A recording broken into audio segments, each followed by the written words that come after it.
This was in Pawtucket, Rhode Island. We were getting ready to have a wedding reception. It was in the afternoon. We were running around getting desserts and pastries ready for what was going to be our wedding reception for getting married the following day. We heard people screaming and running around, and we had no idea what happened. And we ran home and turned on the TV, and all of a sudden Walter Cronkite announced the President of the United States is dead.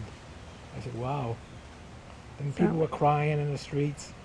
People were crying. It was turmoil everywhere. Everywhere you went, the people were screaming, laying down in the streets, and just couldn't believe it was the first thing in our lifetime that had happened so tragically. People were crying, not for us getting married, but for JFK.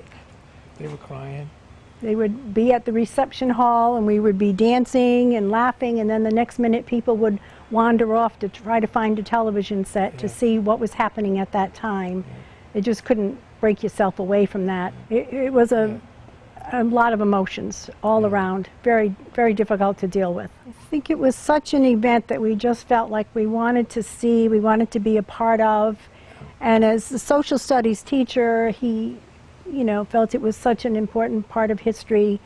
We just felt like we just had this pulling to go there and to see what was going to happen, and we were all just flabbergasted at what was going on, so we wanted to be a part of it. That morning we got up at 5 o'clock, we went to the White House. We stood in front of the White House, and that's when I got the pictures of Jackie and John and all those.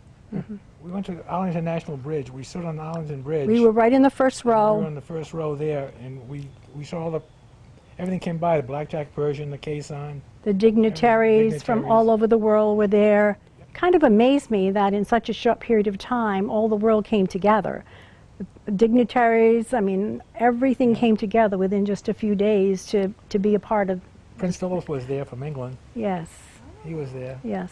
I saw Haile Selassie, I saw de Gaulle. De Gaulle was very tall. He was like 6'7". Some of it you can remember like it was just yesterday because it was such an impression on us. Yeah. But we went through it, and here we are.